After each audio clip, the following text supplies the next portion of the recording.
Hey, what's up guys? And thanks for checking in with me again for another Dragon Ball Super review. Today we're going to be talking about episode 65, one of the episodes we've all kind of been waiting for because it's a precursor as to what is to come. And spoilers, obviously guys, if you're watching this, if you haven't seen it yet, turn this video off. But because this was a precursor video as to what is to come, we now know that they're going to be reintroducing Vegito into Dragon Ball Super, which is super exciting. I was holding out for Gogeta, I was trying to convince myself. I mean, it was obvious that the Kais were there with the earrings for the fact that they were going to have Vegito, become Goku and Vegeta fuse to become Vegito.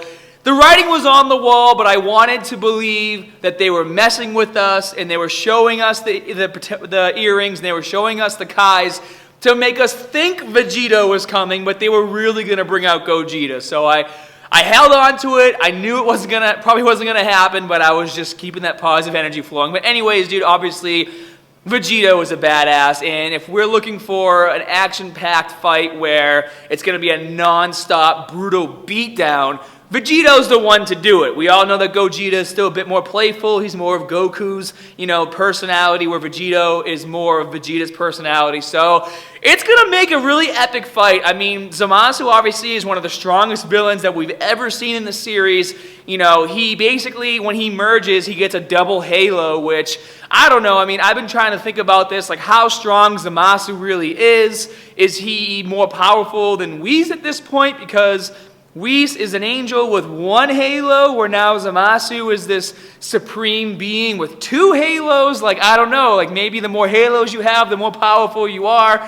Either way, all the attacks that he was sending out were pretty intense. I kind of laughed when he zapped Goku and Vegeta and they just kind of hit the ground real quick and like splat, they indented the ground and then everything's exploding. It was intense, and then obviously Trunks he's really stepping his game up. He's clearly getting more and more powerful. He still hasn't even fully tapped into the level he's in now.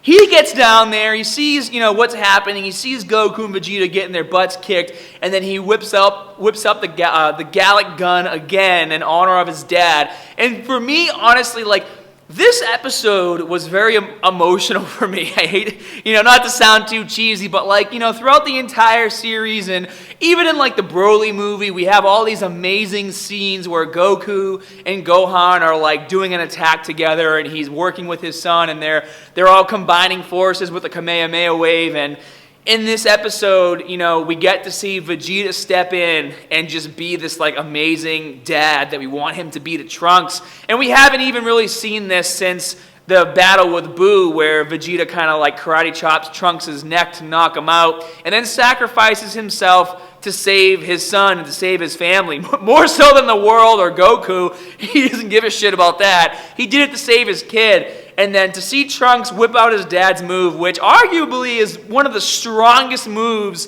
in the entire Dragon Ball Z, Dragon Ball Super universe, the Gallic Gun, and to not even be, if that's what the case is, a full-fledged Super Saiyan God, Super Saiyan, and to pretty much hold his own against Zamasu, with Zamasu's attack barely pushing his back, and then to have Vegeta just stand up, and like, you could even see, like, you could just look at Vegeta's face, the way they did the animation, I thought was absolutely amazing. You could see in Vegeta's face that he's like, listen, I'm here to support you. You know what I mean? Like, he could tell, like, the respect and the pride that, I'm like getting emotional now thinking about it.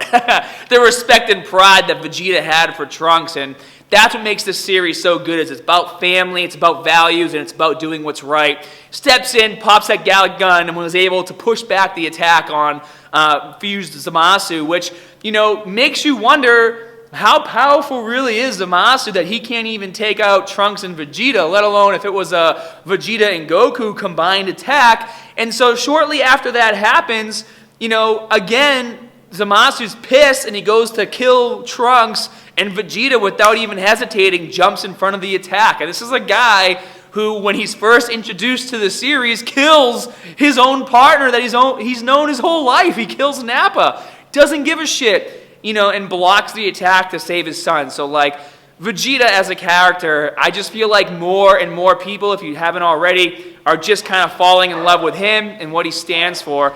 And then on top of that, we go to the second part towards the end of the episode where Goku's back on scene and he gets his Kamehameha wave ready and he starts to blast Zamasu.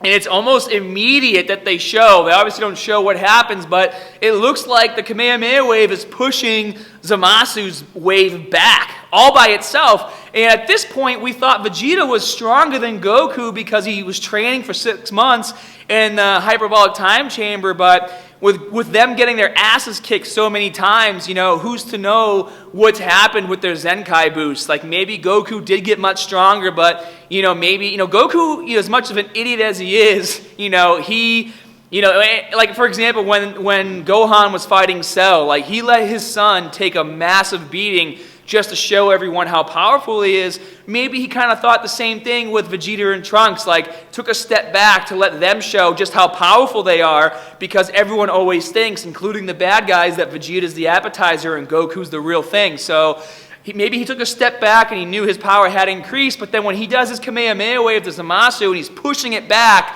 that's where the episode ends. And then they start to show the, you know, the after credits, and they introduce Vegito. Obviously, we know who's going to be there, but if you saw Zamasu, he was already pretty messed up on the left side, on the right side of his body. So I'm wondering if Goku's Kamehameha wave just kind of really kicked the shit out of Zamasu and is responsible for all that damage and disconfiguration we see on the right side of his body. And then obviously something's going to happen where Zamasu kind of flips out, and maybe he, you know, does like a threatening, like a huge, almost like freezer attack where he's just going to blow the planet up as a way to kill everyone and not even bother with the fight. And that's when Goku and Vegeta fuse and make Vegito. So I'm really excited to see what happens there. And then there's also the question of what's going to happen after the fight's over, because when you put the earrings on, you're fused forever. Granted, they could probably go back to their own timeline and gather the Super Dragon Balls and easily, you know, undo the fusion.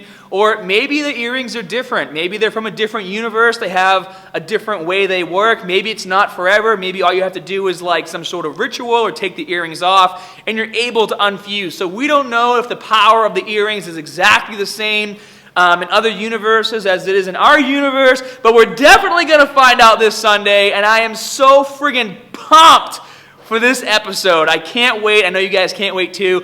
If you enjoy these videos, guys, please do those comments down in the comment section below. Hit that like and subscribe button, and I'll see you all next week.